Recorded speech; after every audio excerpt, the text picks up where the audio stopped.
yang untuk image generation, untuk menghasilkan gambar dari sebuah teks, menghasilkan video dari sebuah gambar, menghasilkan video dari teks. Suara tidak pakai belum.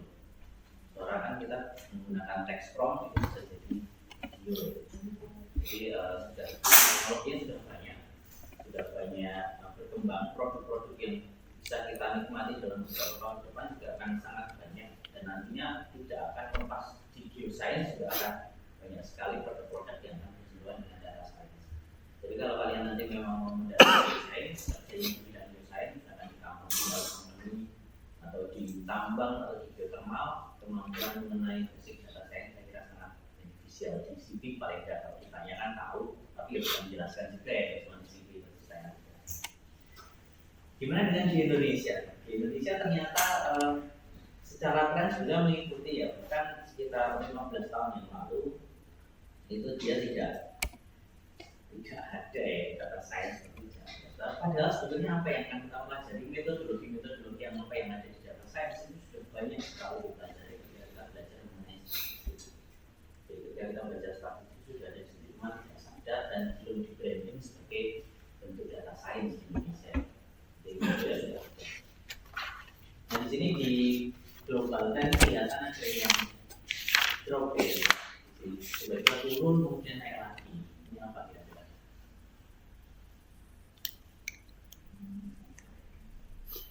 Oh, kita tahun 2020, 2021,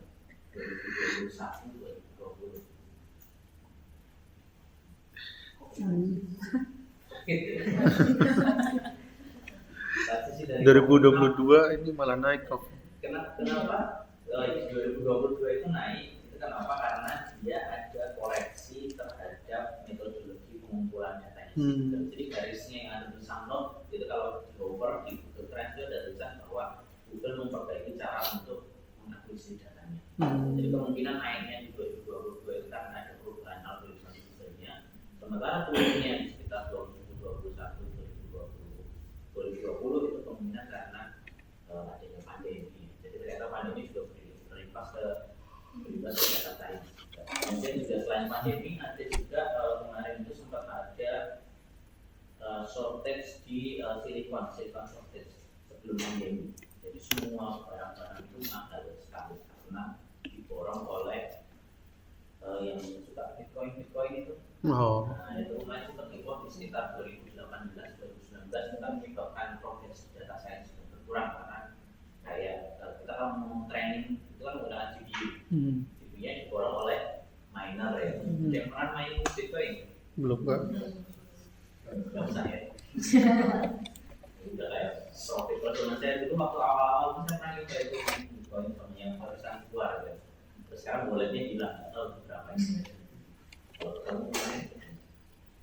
Oke, di Indonesia bulan Maret 2023 tiba-tiba ada peningkatan tren tinggi sekali data science. Itu bisa dikaitkan dengan event yang ada di sekitar 2023-2024 itu. Nggak tahu ini karena seru atau karena apa ya. Tapi ada event tentang ASEAN Data Science Explorer. Jadi dia tentang event di data science. Tapi yang menurut saya lebih menarik dari event ini adalah gimana sih kita itu menilai seseorang itu apakah dia ahli data science atau tidak. Karena ini kan lomba event yang menandingkan data scientist di ASEAN lah. Nah ternyata dari sini ada beberapa faktor-faktor yang penting. Jadi di sini adalah yang 30% itu adalah data and visualization. Jadi bagaimana kita merepresentasikan data kita, memvisualisasikan data kita sehingga data kita yang tadinya itu mungkin tidak terstruktur, data kita yang tadinya itu tidak rapi, banyak yang kosong, itu menjadi lebih tertata dan akhirnya bisa kita lakukan proses analisis dan insight. Jadi kita bisa menganalisa data kita dan kita bisa menarik kesimpulan dari data yang kita punya. Nah, keilmuan data dan visualization, analysis and insight ini nantinya menjadi integral yang tidak terpisah ketika kita melakukan proses machine learning. Nah, kita akan lihat ketika nanti kita melihat machine learning ini ada beberapa materi nanti akan saya upload di Classroom. Kalau saya belum upload, tolong dimainkan. terkait yaitu School of Thought ini juga dibaca mengenai induction ini pengairan saja bagaimana sih kita proses listening dan learning-nya. Kemudian Turing test kan benar? Baru dengar, oke, berarti pernah dengar semenit yang lalu. Iya. Jadi Turing test ini dipropos oleh Alan Turing yang dia sebetulnya adalah suatu tes yang bisa mengklasifikasikan apakah suatu mesin atau komputer itu sudah bisa atau sudah tidak bisa dipisahkan dengan respon yang dibuat oleh manusia. Jadi ceritanya di sini kita punya suatu manusia yang akan kita jadikan kelinci percobaan di tengah mas kacamata ini. Dan di sisi kiri dan di sisi kanan itu ada responden. Yang di sisi kirinya adalah komputer responden. Jadi jawaban yang diberikan oleh di sisi kiri ini adalah jawaban yang ditulis oleh komputer. Atau kalau bicara ya dia adalah respon yang diberikan oleh komputer. Kalau yang di kanan itu adalah manusia. Jadi si Turing test ini tujuannya untuk menguji apakah orang di tengah ini bisa mengetahui orang yang memberikan atau objek yang memberikan respon itu dia objek dari komputer atau dari manusia. Ketika suatu komputer itu sudah bisa lolos dari Turing test, artinya si orang di tengah mas kacamata ini tidak bisa membedakan respon mana yang dihasilkan oleh komputer dan respon mana yang dihasilkan oleh manusia, itu artinya kita lolos dalam Turing test.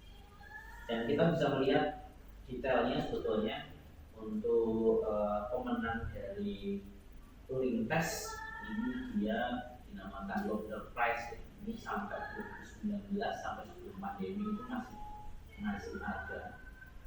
Tetapi sekarang sudah tidak terlalu sudah tidak ada kelanjutan lagi, mungkin karena setelah pandemi itu ada lompatan AI, kemudian ada ChatGPT dan lain-lain itu. Jadi sekarang untuk Turing test itu sedang diformulasi menjadi sesuatu yang lebih complicated. Yang tadinya hanya menjawab teks, Turing test itu sudah harusnya bisa lolos untuk memberikan respon suara juga, memberikan respon misalkan video. Jadi orang benar-benar tidak tahu kalau dia itu manusia atau bukan. Tapi kalau kompleks lagi ya jadi betul-betul membuat artificial human yang dia tidak bisa dibedakan antara manusia dan robot. Jadi untuk kriterianya memang berkembang terus sampai sekarang. Tapi yang penting adalah ketika kita melihat kasus seperti ini, misalnya kita sebagai data scientist kita mencoba untuk mengevaluasi. Kira-kira kalau kita ingin membuat suatu sistem yang bisa lolos Turing test, sistem kita itu bisa ngapain? Jadi harus bisa ngapain? Apa yang what makes human human? Ya ada errornya Pak. Apa? Ada errornya. Ada errornya. Kalau error komputer kan nggak organik.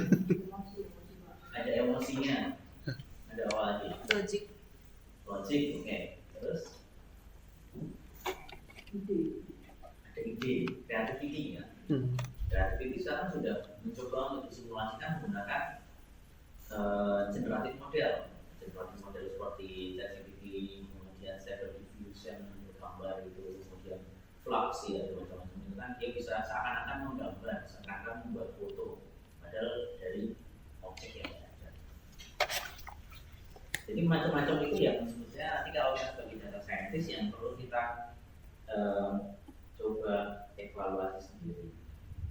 Tentunya mungkin nanti goal dari kuliah ini bukan membuat mesin yang bisa mengalahkan Turing test, lalu kalau tidak bisa menyelesaikan problem itu di desa. Sampai sekarang setelah saya dan Pak Aci ya terutama, kalau saya dan Pak Aci bekerja di data science dan terkait dengan artificial intelligence, GQ science, dan membimbing beberapa mahasiswa dan tesis yang terkait dengan data science dan artificial intelligence. Problem utama GQ science itu adalah terkait dengan availability data. Jadi geoscience itu terkenal sebuah komunitas yang cukup tertutup karena duitnya tech. Misalkan ya di geoscience biasanya hubungannya dengan geothermal, dengan minyak, dengan tambang, sesuatu yang bahkan di kalangan perusahaan yang levelnya sudah triliunan dolar aja itu masih jadi rebutan, kan? Rebutan lahan tambang lah, rebutan lahan minyak, rebutan lapangan geothermal dan seterusnya. Sehingga sharing data antara satu industri dengan industri lain itu tidak mudah. Bedakan dengan misalkan teman-teman yang bekerja di bidang misalkan kita mau mencari informasi tentang apa sih, binatang peliharaan, tentang binatang peliharaan, dan informasi tentang peta tambang di Indonesia. Ketimbangan informasi ini yang sampai sekarang mungkin belum bisa kita tutupi ya, karena kalau misalkan teman-teman di computer science ketika kita mau melakukan proses membuat model administratif menggunakan data-data publik itu gampang. Tetapi ketika sudah masuk ke ranah administratif jadi sulit karena saya sedikit. Dan kemarin kita di pertemuan pertama sudah membahas bahwa data itu menjadi kunci penting dalam kesuksesan sebenarnya. Jadi sekarang kita dengan keterbatasan data, tentunya kita perlu mencari cara supaya kita bisa mendapatkan hasil yang baik dengan data yang terbatas. Beberapa perusahaan besar namanya SLP, ada yang belum tahu SLP? SLP itu adalah Service Oil Company. Jadi kalau perusahaan minyak, ya SLP. Perusahaan SLP loh. Saya kira SLP. Jadi SLP, sudah tahu ya berarti ya SLP. Dulunya selam bersih atau selam bersih atau selam burger, karena selam bersihnya itu sebel ya sama orang-orang, nggak bisa menyebut dengan benar namanya. Ini namanya SLP itu beneran. Kenapa dia namanya dari tadinya selam bersih jadi SLP itu karena orang-orang nggak tahu yang benar mana sih, selam burger, selam bersih, selam burger. Nah itu sekarang. Jadi SLP itu sudah menginisiasi open dataset, termasuk data seismik, data sumur, segala macam. Tetapi pesertanya sedikit karena nggak ada oil company yang mengasih data. Data itu sangat mahal dan ketika kita ngasih berarti kan kita memberitahukan resource minyaknya berapa. Kalau resource minyaknya berapa, tahu efeknya apa? Domino efeknya banyak sekali. Maklar anak yang dalam jalan, kemudian macam-macam lah efek sosialnya dan lain-lainnya. Terus koloni penjajah. Eksplorasi minyak ini gas itu menjadi tidak ekonomis. Kalau misalkan tadinya tanah suatu desa kedalaman itu 1 meternya itu 10.000, itu tahu bawahnya ada minyak kira-kira harganya berapa? Apakah itu akan menjadi ekonomis atau tidak? Itu kan menjadi problem yang bukan ranah saya sih mengomentari terkait dengan sosial aspeknya, tetapi memang terjadi sharing data itu dia menjadi sulit karena ya itu tadi problem sosial yang biasanya. Baik, untuk presentasi tentang PSAK 22 mengenai pengaruh perubahan kurs mata uang asing. Tidak boleh merupakan metodologi yang ada di data science. Jadi ini kita namakan atau saya tuliskan sebagai standar machine learning workflow. Ini workflow yang sudah paling tidak disepakati di level edukator ya, di level edukator walaupun nanti kalian ketika riset kalian akan menemukan bahwa problem kalian itu memerlukan treatment spesifik yang berbeda. Tetapi ada dari end to end, dari data awal sampai akhir, itu metodologi yang kita ikuti itu biasanya kita bikin menjadi 4 blok besar. Jadi yang blok pertama itu kita namakan sebagai data understanding dan EDA. EDA itu singkatan dari exploratory data analysis. Kemudian setelah kita melakukan proses data understanding dan EDA, data understanding dan EDA ini biasanya mengerjakan itu statistician, ahli statistik ya, atau ahli data scientist dan domain expert atau orang yang ahli bidangnya.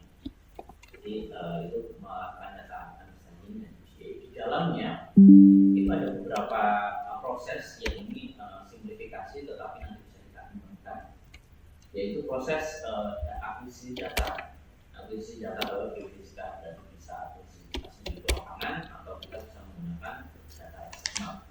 Data ini untuk kita menggunakan sumber-sumber sekunder.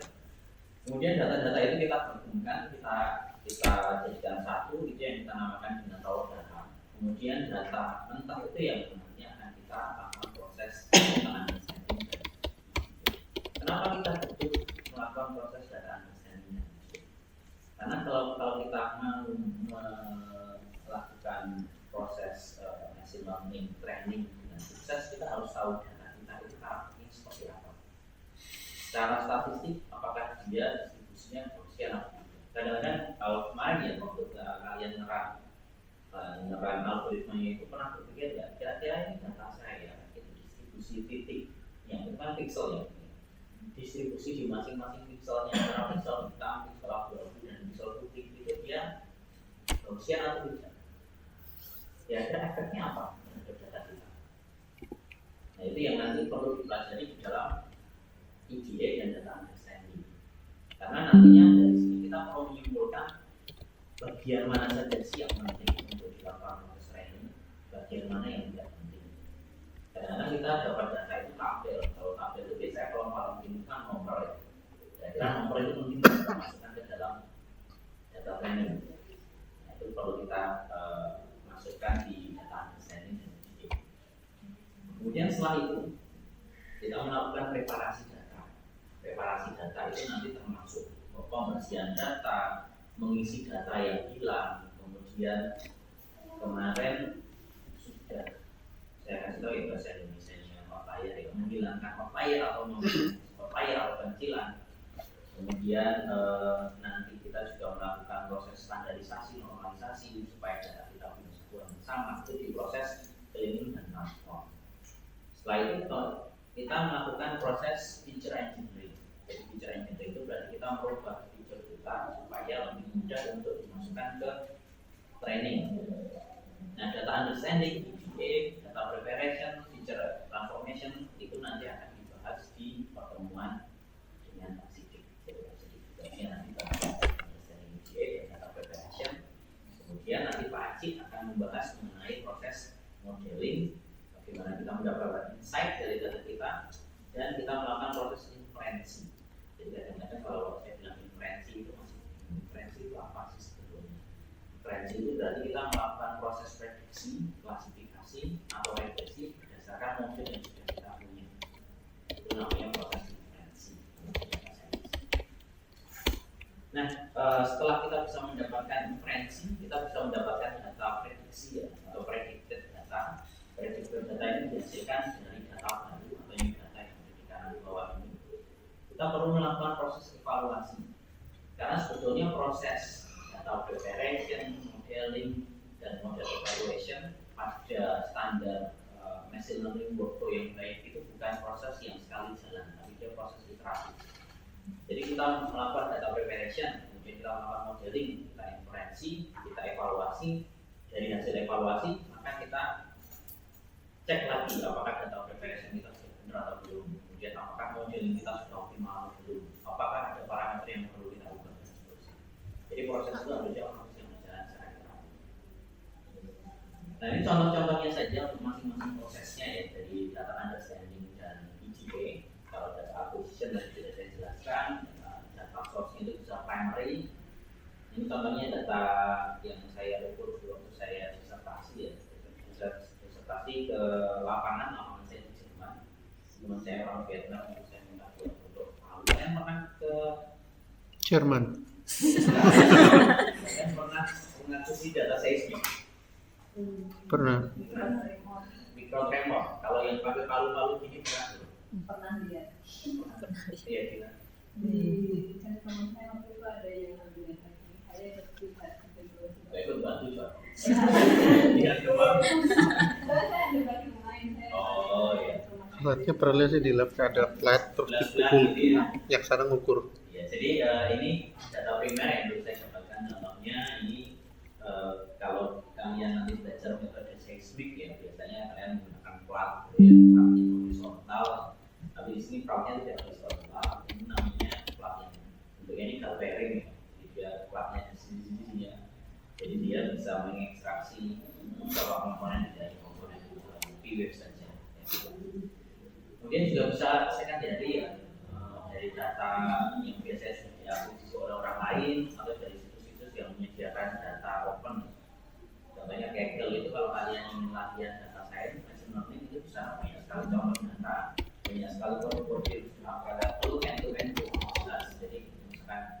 ingin melakukan prediksi erupsi, di sana sudah ada data-data erupsi gunung api yang bisa kita gunakan.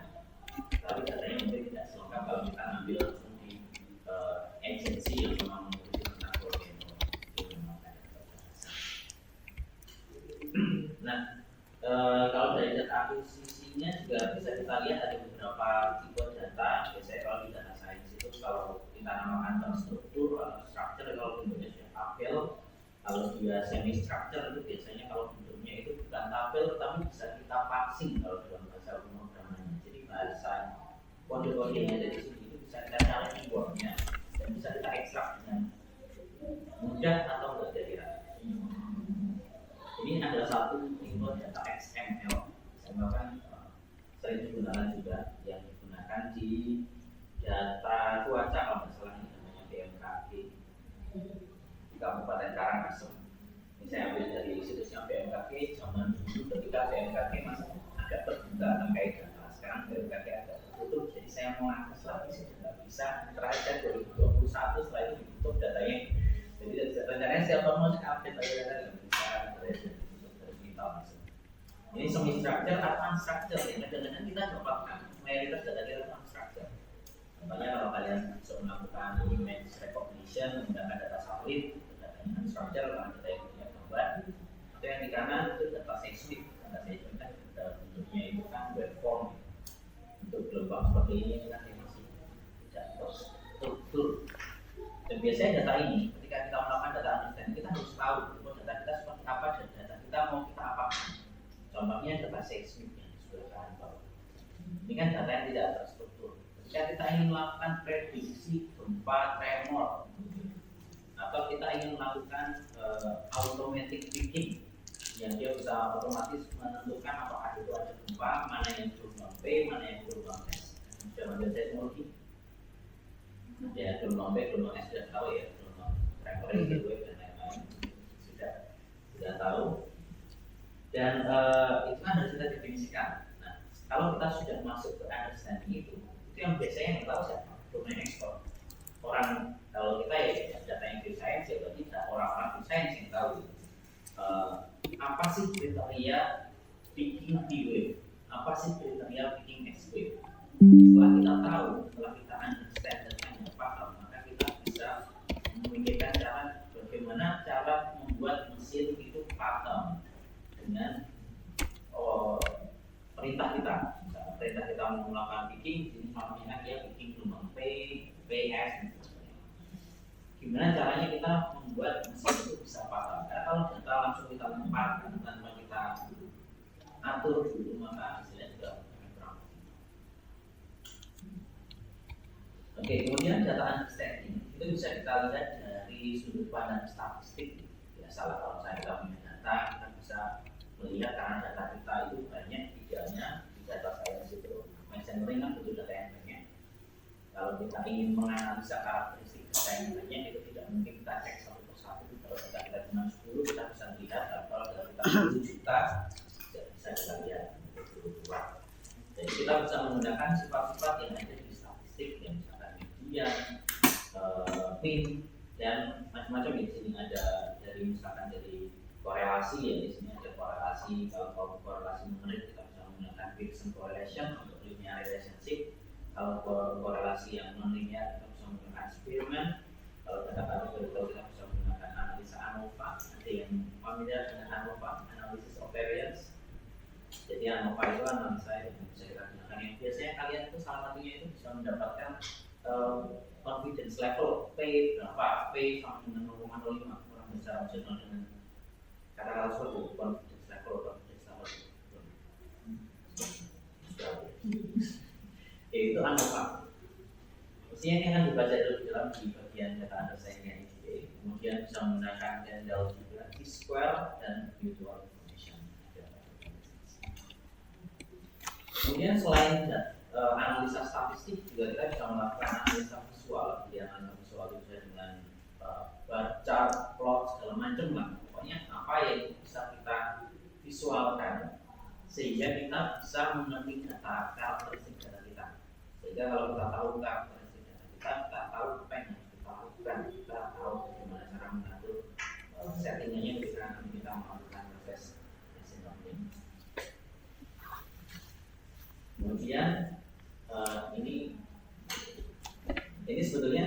Wah, karena ada. ada beberapa pekerjaan ya, pekerjaan dengan industri ya. Kita ada dengan Pertamina Hulu Rokan dan Pertamina Hulu Mahakam. Mereka ingin minta bantuan untuk melakukan analisa dan membuat model artificial intelligence untuk analisa petrofisikal dan analisa data seismik. Kita diminta untuk membuat, biasa kalau kita proposal itu pasti ada orang dan jabatannya. Jadi ketika sekarang kalian belajar data science, ketika kalian prospeknya di depan ini menjadi bagian dari tim yang terlibat di data science, kalian bisa membayangkan kalian itu nantinya kalau di data science, kalau di geoscience itu akan menjadi apa? Apakah akan menjadi AI engineer? Apakah akan menjadi geofisisisnya atau geologisnya? Apakah akan menjadi data engineer-nya? Atau ingin menjadi back end, front end, testernya, infrastructure? Kalau dia jangan administrasi ya, kemudian kan saintis. Kalau dia jangan administrasi, nah dari sini ini skill setnya beda-beda. Misalkan ya kalau kita nanti banyak kita tertarik di back end atau front end, skill codingnya kan nanti harus lebih dikuatkan dibandingkan skill yang lain. Kalau kita mau menjadi geofisisisnya, berarti understanding terkait data. Kalau melihat data, katakanlah kita mau diminta untuk terlibat di suatu pekerjaan yang berkaitan dengan data seismik, berarti kita harus hafal ruang dalam data seismiknya kita aksesnya seperti apa. Jadi harus sangat dikuatkan. Kalau kita mau menjadi AI engineer, kita harus paham algoritmanya itu apa, gimana cara kerjanya, kelebihan dan kekurangan masing-masing algoritmanya seperti apa, gimana cara mengoptimalkannya. Kemudian di sini itu juga ada data engineer. Data engineer itu berarti kita juga harus ahli bagaimana cara mengkondisikan data supaya data itu nanti bisa dimasukkan ke machine learning dengan optimal. Nah, itu ada di bagian data preparation. Di sini di kuliah ini kalian akan diajarkan menjadi orang yang generalis, bisa tetapi tidak mendalam. Jadi nanti kalau kalian ingin mendalami masing-masing bagian dari job desk itu, silakan nanti bisa mendalami baik dengan tesis, dengan project, dengan paper, dan lain-lain ya, sumber-sumber yang lain-lain supaya nanti kalian ketika lulus punya portfolio data scientist yang kuat. Jadi memang ini berapa SKS? Yang sebelah itu jadi satu prodi, beda kan levelnya kan. Jadi ini memang kita hanya mengajarkan sebagai generalis, tapi paling tidak dari situ kalian sudah bisa menemukan motivasi. Ini saya ambil prodi kenapa data science case di mana kita itu butuhnya ketika divisi kita membuat suatu sistem data di science. Itu kita informatika. Jadi kalian mau jadi apa, kalian pilih. Kalian pilih mau jadi apa sesuai dengan hobi kalian, skill kalian, dan availabilitas resource-nya. Tidak semua orang itu suka coding, tidak semua orang suka matematika, tidak semua orang suka statistik, dan tidak semua orang suka geofisika. Jadi ya tergantung kalian sukanya yang mana. Kalau tidak suka semua ya salah pilih kalian. Apalagi ya satu gitu kalian yang menonjol itu didalami sekali, itu yang bisa jadi modal dan kalian tempelkan bahwa saya pernah belajar data science dan saya kuat di bidang itu. Saya kira bisa menjadi modal kalian menjadi kerjaan ya, tapi kerjaan. Nah, kira mengerjakan penting.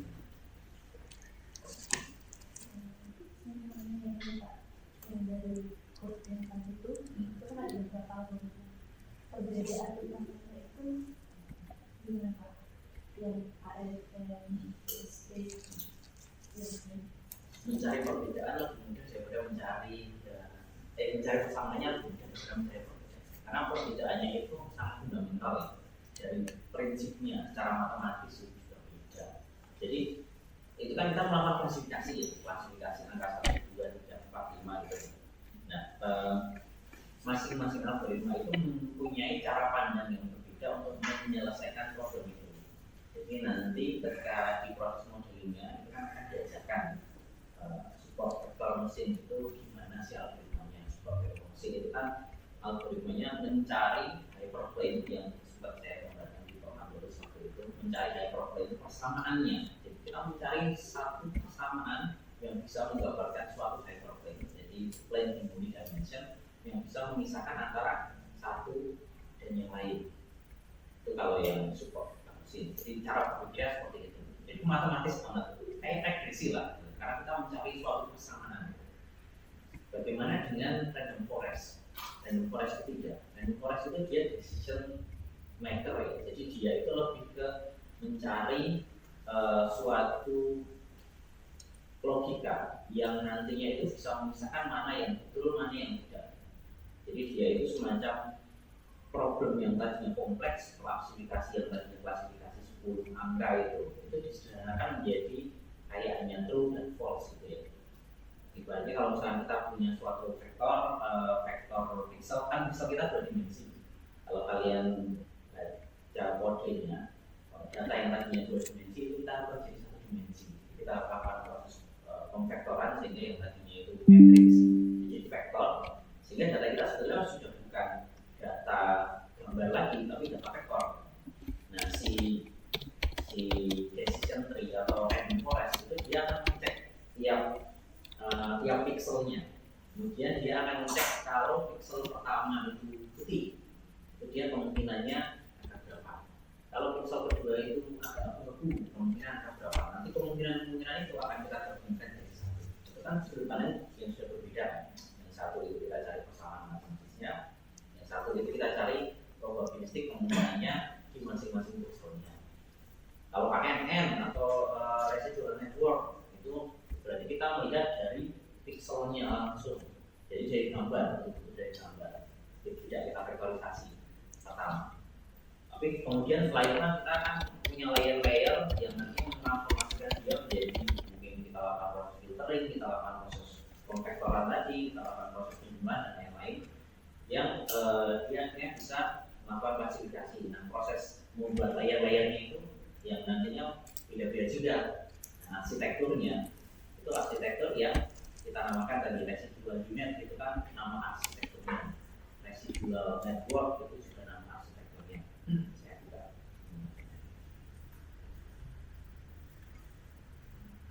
Jadi kalau kalian juga wiki, sebenarnya sudah banyak yang membahas mengenai arsitektur di artificial intelligence. Contohnya ini adalah arsitektur residual unit. Jadi di sini dia cara berpikirnya dia ada bagian encoder dan decodernya. Jadi kenapa namanya unit? Karena dia bentuknya kayak huruf U. Seperti itu. Kalau residualnya dia bentuknya seperti ini. Kalau misalkan kita lihat yang paling heboh sekarang, misalkan transformer arsitektur, dia bentuknya beda lagi. Transformer kira-kira bentuknya seperti ini. Jadi dia ada encoder juga, tapi dia posisinya berbeda. Jadi memang tujuannya sama, tapi untuk mencapai tujuan itu algoritma itu banyak sekali. Jadi nanti masing-masing punya kelebihan dan kekurangan. Gitu. Terakhir mungkin terakhir dari saya itu terkait dengan mungkin pesan ya ketika kalian itu melakukan proses data understanding, kemudian melakukan proses feature engineering dan lain-lain, itu biasanya yang kadang-kadang itu keselek atau agak misleading itu menghubungkan atau memahami apa yang disebut korelasi dan apa yang disebut causation atau akibat. Beda antara korelasi dan sebab akibat. Dua data yang berkorelasi itu belum tentu merupakan data yang merupakan hubungan sebab akibat.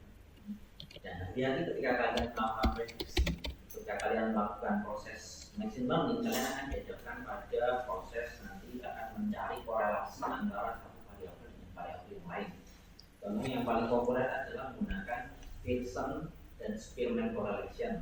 Kalau Pearson tadi untuk data yang sifatnya linear korelasinya, Spearman untuk melihat korelasi data yang non-linear. Jadi ini adalah korelasi. Kadang-kadang kita menemukan korelasi antara data itu tidak tinggi, tetapi bukan merupakan causation. Contoh, ini contoh yang mudah mungkin ya. Kadang-kadang kita itu punya data sumur sumur minyak ya, mungkin anak-anak yang juga. Kemudian di data sumber minyak itu ada kolom pertama itu nomor misalkan.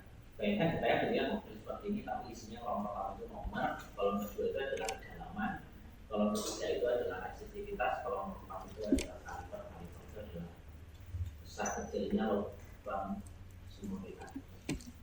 Kalau kita menganalisa korelasi antara nomor urut dan kedalaman itu pasti sangat tinggi. Karena apa? Karena data sumur kita itu pasti semakin nomornya semakin bawah, kedalamannya semakin tinggi. Jadi pasti korelasinya positif, mungkin 90% atau 80%. Tapi apakah korelasi itu merupakan causation? Kan?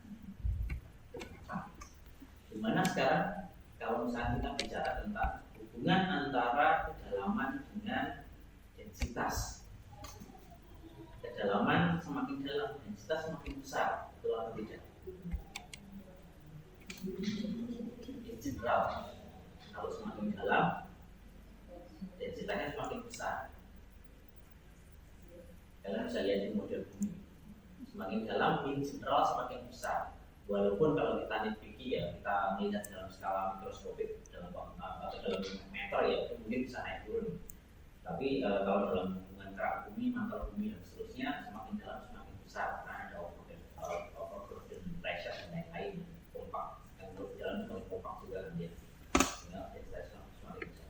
Apakah itu causation ataukah hanya correlation?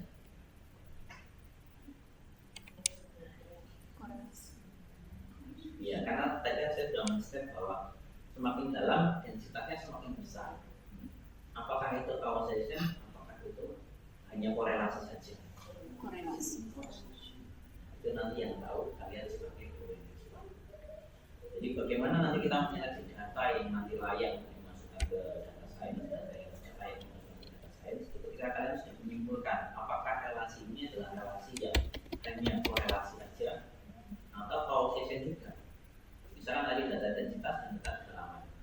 Di kedalaman 200 km itu densitasnya tinggi sekali, jauh lebih tinggi daripada di kedalaman 100 km atau 50 km. Kenapa? Karena di dalam sana itu kan dia karena compact, materialnya sangat compact sehingga semakin densitas semakin tinggi. Kenapa materialnya compact? Karena tekanan dari atas semakin tinggi. Berarti kan ada causation-nya di situ kan. Jadi dalam konteks hubungan yang skala global ya tadi yang kerak mantel di bumi itu antara kedalaman dan densitas itu ada hubungan causation. Sehingga kalau kita mau memprediksi densitas material berdasarkan kedalaman itu kemungkinan bisa karena ada hubungan causation. Tapi kalau ternyata kita lihat ya di skala kerak bumi, katakanlah 100 meter pertama atau antara kedalaman 1000 sampai 2000 meter, kita hanya batasi kedalaman 1000 sampai 2000 meter. Sama-sama kita bandingkan antara kedalaman dan densitas, sama-sama dikerak, overburden pressure-nya tidak terlalu jauh berbeda. Maka yang tadinya itu causation di skala global belum tentu causation di skala lokal. Nah, itu harus menjadi kalian yang tadi mau mendaftar geofisisis atau geologis di sini itu harus tahu secara fisik penjelasannya gimana sih hubungan antara satu parameter fisik dengan parameter fisik. Oke, terakhir terkait dengan gas. Ini saya revisi ya, mohon maaf kemarin orang tua saya dirawat di Wonosobo di rumah karena pakai BPJS tadinya, terus ternyata ulang. Terus sampai rumah malah memburuk, terus sekali saya bawa ke panti rapid, jadi ada perawatan yang lebih baik. Jadi saya kemarin kosong, tapi saya pengen kelasnya offline, jadi saya pengen mohon maaf ini menyela waktunya. Jadi sebagai permohonan maaf untuk deadline assignment yang project juga saya lebih jadi hari Rabu minggu depan. Tapi di sini saya jelaskan apa yang harus dilakukan. Jadi ini yang pertama, instalasi modul sudah dilakukan, gampang kok. Nah, tapi yang belum adalah memberikan buktinya.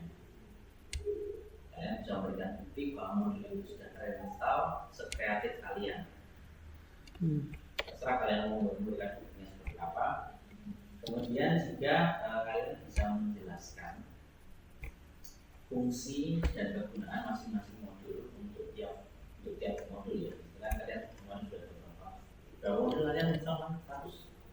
Enggak. Ya, Ada 8. 10 lah, 8 yang ada di ini aja, yang ada di sini aja. Kemudian untuk masing-masing modul kalian pilih 7 fungsi yang kemungkinan akan anda gunakan di data science ini. Nah, untuk masing-masing fungsi saya minta kalian memberikan penjelasan teorinya di mana. Kalau misalkan fungsi yang sederhana, katakanlah fungsi untuk mengurutkan angka SOP, kan fungsinya SOP. Pernah nggak kalian mencari tahu gimana sih caranya dia melakukan proses penyortiran data? Pakai metode apa? Mungkin belum pernah. Atau ketika kita mencari nilai yang paling obvious banget ya, mencari nilai maksimum, gimana sih komputer itu bisa tahu bahwa dalam suatu array itu nomor 7 itu nilainya maksimum? Gimana caranya?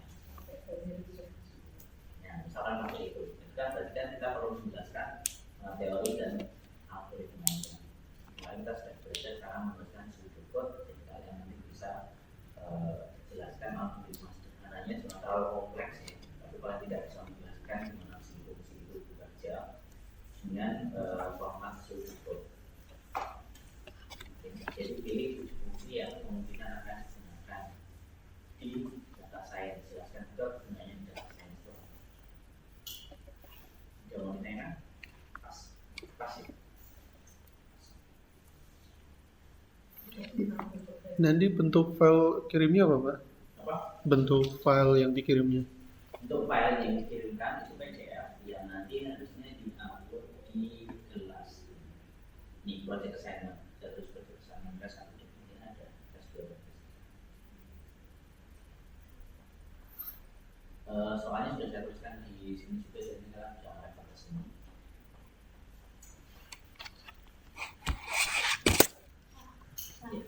Fungsi itu maksudnya dari yang modul itu diambil 7 fungsi. Masing-masing 7. Oh, fungsi 7. Kenapa masing-masing 7?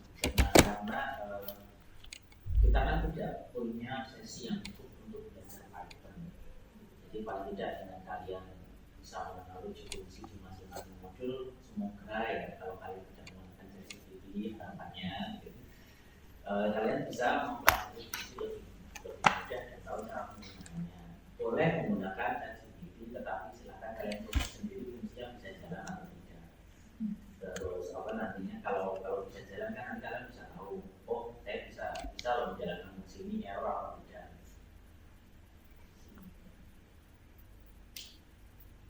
Lagi? Pak, mau nanya yang tadi bukan tugas. Boleh? Tentang correlation sama causation tadi. Iya. Nah, itu kalau misal kita salah mengambil misal sebenarnya itu causation gitu, tapi kita namanya itu correlation. Nah, itu nanti dampaknya apa? Kalau dia causation kita anggap sebagai correlation, sebetulnya malah dampaknya nggak terlalu besar. Kita balik. Dia sebetulnya causation, tetapi kita anggap sebagai dia sebetulnya itu correlation, tetapi kita anggap sebagai causation. Ini yang fatal. Berarti kan tadi ya misalkan nomor dan depth itu kita anggap dia causation. Jadi kalau nomornya 100 berarti dia depthnya Besar. 2000. Kalau nomornya 1000 depthnya pasti lebih besar. Itu kan namanya salah kaprah ya, karena sebetulnya antara nomor tabel dan depth itu nggak ada hubungannya. Ini akan menjadi masalah ketika kita melakukan proses validasi di data yang baru. Data yang baru kan dia tabelnya beda. Misalkan kita punya data di Jogja dan satunya di Sleman, itu kan datanya nanti ditulis dengan format yang berbeda. Nomornya mulai dari 1 lagi jangan-jangan. Kalau nomornya mulai dari atas lagi nanti karena nomor satu itu dianggap dia punya causation dengan depth, nanti jadinya salah kaprah di situ. Itu yang fatal. Kalau kita menganggap data yang harusnya dia hanya correlation, tapi kita anggap sebagai causation. Karena kalau dia memang hubungannya stop akibatnya kuat, pasti korelasinya kuat.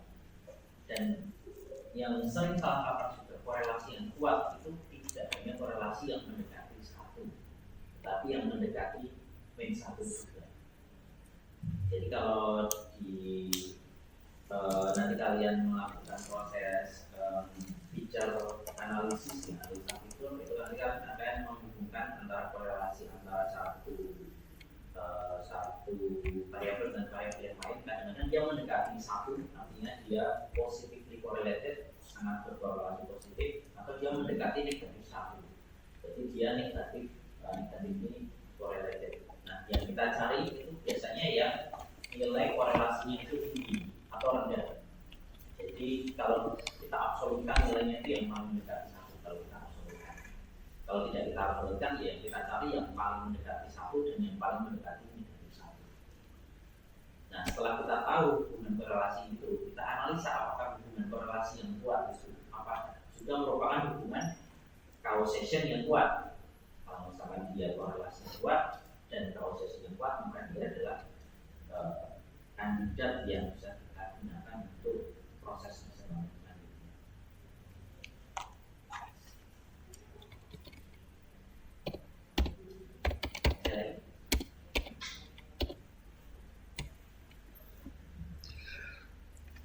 Alhamdulillah. Berapa benar ya? Di kolom. Oke, sudah tadi?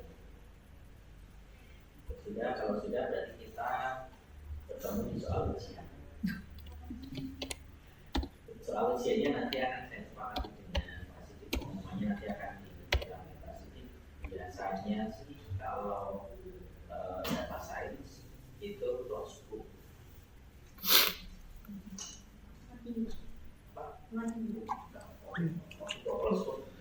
Wajibnya itu di project. Kalau saya data science biasanya kalau ujian itu lebih ke understanding-nya. Jadi dan understanding dan biasanya misalkan pertanyaannya yang misalkan menentukan 2 fungsi yang ada di modul API misalnya. Jadi kan kalau kalian pernah menggunakan ujian, biasanya kalian paham. Jadi lebih ke kalau yang codingnya nanti di project. Sudah ya? Terima kasih sekali atas partisipasinya. Sampai jumpa lagi. Nanti ketemu di kuliah.